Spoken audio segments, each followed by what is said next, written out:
Connor Zilisch would not be denied. He would claim victory for the zMax car store race at Hickory Motor Speedway tonight, fending off Brenden Butterbean Queen with about 20 laps to go. He would lead those final 20 laps and claim the checkered flag. Before we get into this, I'd like to ask you, please hit that subscribe button, hit that bell for notifications so you don't miss any of our future videos here at John Trent Racing.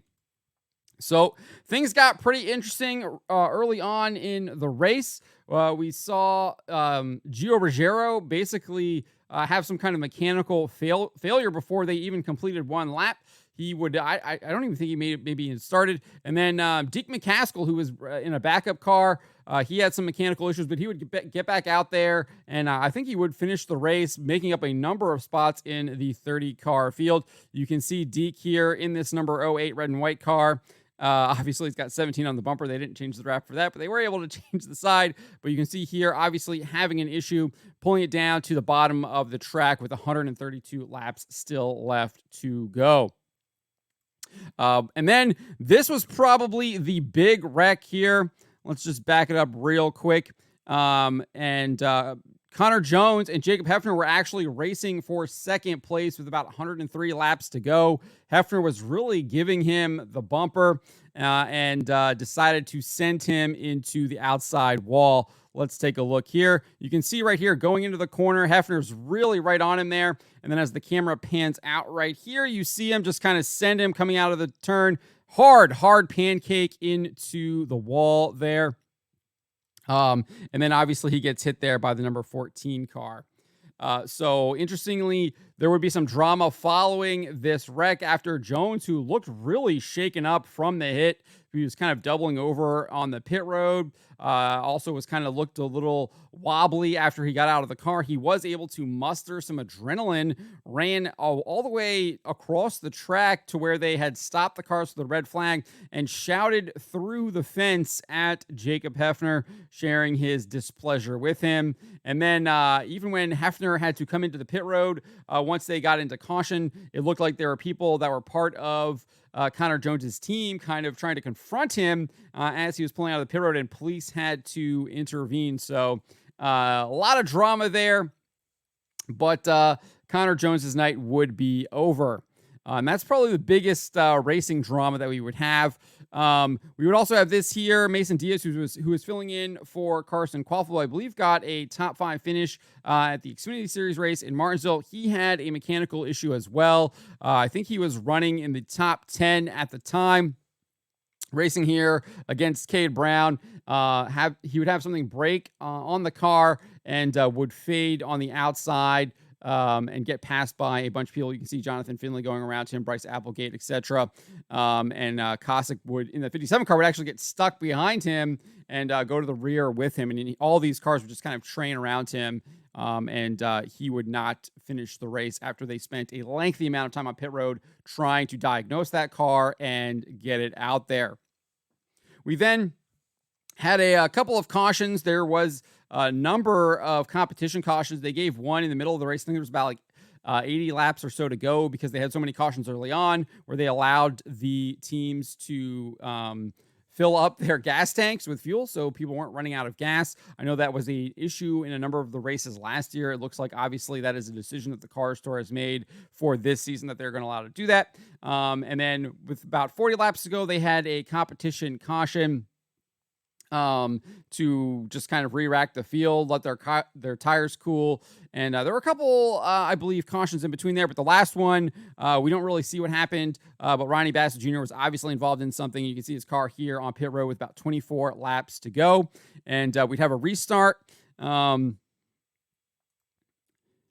And we would have a restart, and Brenden Butterbean Queen had made his way to the front, but Connor Zilisch had kind of started dominating much of the race.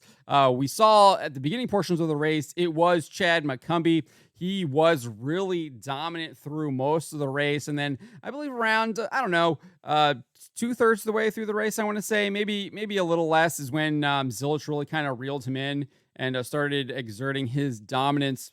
But Butterbean Queen was able to move up, got into second place, had a really good restart here, and was able to kind of do a crossover move on Zilisch.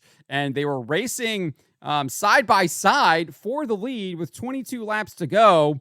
And we don't even get to see the final pass for the lead because Flow Racing, you'll see it right here. They literally switch from a side-by-side for the lead to the middle of the field and a bunch of cars driving side-by-side. So as you'll see here, they'll switch back to the lead and the pass has already been made. Like, absolutely terrible production here by Flow Racing. How do you not let us see the pass for the lead, the pass for the win? 22 laps to go. You were on it and you decided to switch back to the middle of the field. Like, I don't understand. This is a race for the lead here. We're less than 20 laps to go.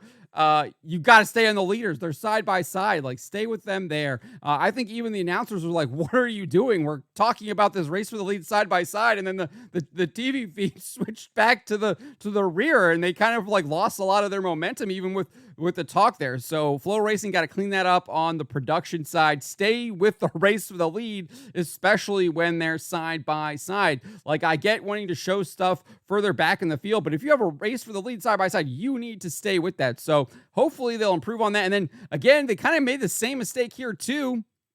Zilisch crosses the line first, and who knows what's going on after that, because they just zoomed in on the flag guy and just showed him crossing, waving the checkered flag. It's like, I want to see the cars cross the line, please.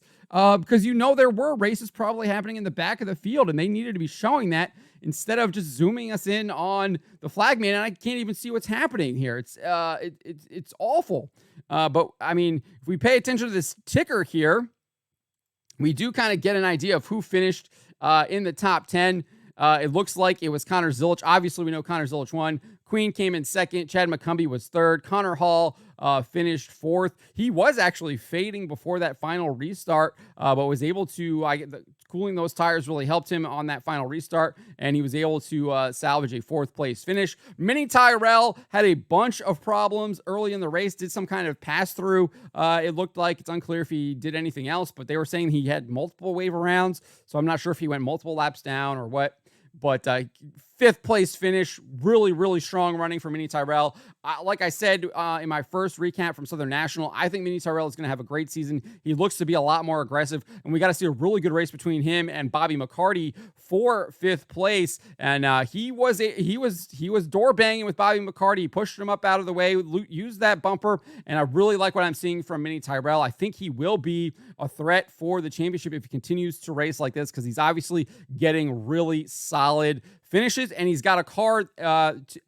He's got a car there at the end of the race, so I think he's also able to save his stuff a lot for later on in these races. Now, obviously, Bobby McCarty was in sixth. Cade Brown finished in seventh. Ryan Millington came home eighth. Brent Cruz in ninth. And then Trayton Lapsovich, who I thought was going to maybe compete for a top five before that final caution, he faded.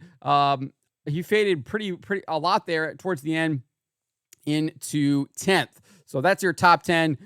Don't have an official running order yet from zMax Car Store. I don't think they've released that yet, but that looks like that's going to be your top 10. I guess it's still unofficial, but a pretty good race. There was a lot of great racing throughout. I mean, we saw a little bit of that there between Butterbean Queen and Connor Zilisch. Obviously, you had that wreck early on. I guess I say early on with 103 laps to go between Connor Hall and Jacob Hefner. So these guys were racing throughout the entire race. It was exciting to watch.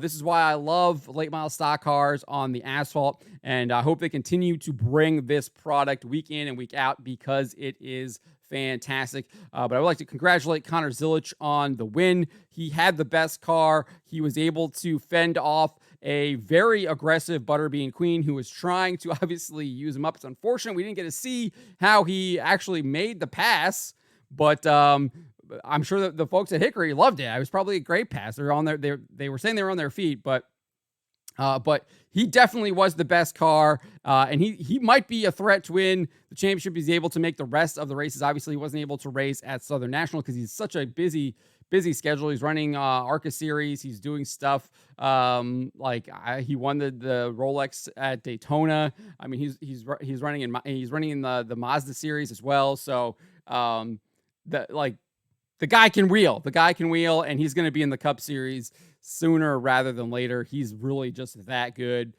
coming out winning in his first race of the Car Store season in 2024 and taking the checkered flag. So look for him to be a threat moving forward after this second race. But let me know what you guys made of the second race at the for the zMax car store at Hickory Motor Speedway. Let me know in the comments below.